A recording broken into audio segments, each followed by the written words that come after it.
Hello दोस्तों, आज हम जा रहे हैं गंगा स्नान के लिए। ना अरे आगे लग गई, जल्दी यार जल्दी। तो आज है गंगा दशहरा और हिंदू मान्यता के हिसाब से गंगा दशहरा को गंगा जी का स्नान बहुत ही ज्यादा पवित्र माना जाता है।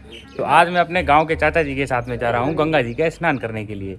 तो आइए आपको भी साथ में लेके चलते हैं। वैसे तो मेरा प्लान सुबह 4 बजे ही उठकर जाने का था, लेकिन मेरी कुंभकर्ण की नींद की वजह से मेरी सुबह 9 बजे खुलती है। मेरी अकेली की ही नहीं, मेरे इन चाचा श्री की भी, जो कि मुझे कल शाम को ये बोल रहे थे कि अगर तू मुझे सुबह 4 बजे तैयार नहीं मिला तो मैं तुझे अकेले ही छोड़कर चला जाऊंगा। तो फिर ये वाली बात मैंने अपने बाबा को बोली कि चलो बाबा मैं आपको गंगा नहवा लाऊं। तो इस बात पर वो मेरे से बोलते हैं, हमने पाप करो जो गंगा ना वाले। तुमने पाप करा ही नहीं कछु? हाँ कच्चू ना।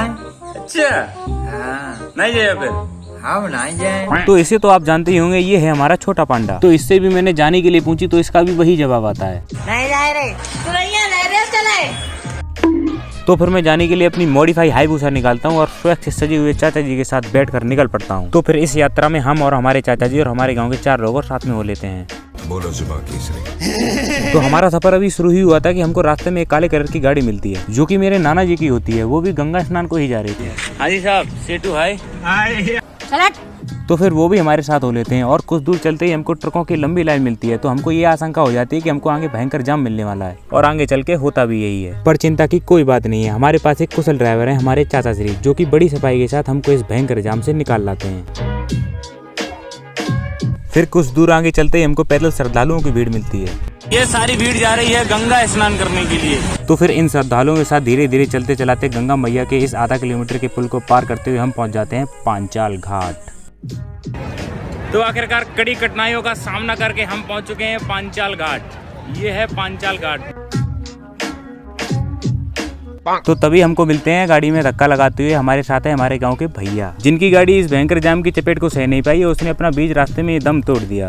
तो गंगा दशहरा की वजह से गंगा जी के घाट पर लोगों की भयंकर भीड़ थी। लोग स्विमिंग पूल की तरह उसमें डूबे पड़े थे। तो अपने पाप धोने के लिए एक डुबकी तो हमको भी लगानी थी। ऐसा लग रहा है आपको, आप गंगा जी पे आके डुबकी लगा रहे हैं, अपने पापों को धोने आए हुए हैं। मजा आएगा गुरु, मजा आएगा बहुत। जाते पूछना है तो अपने वस्त्र उतार कर किए हुए अपने पापों को धोने हम गंगा मैया में डुबकी लगाने पहुंच जाते हैं। पापों को धुलते ही हमारे अंदर शैतानी कीड़ा जाग जाता है और देखते ही देखते हमारे बीच महाभारत का युद्ध छिड़ जाता है।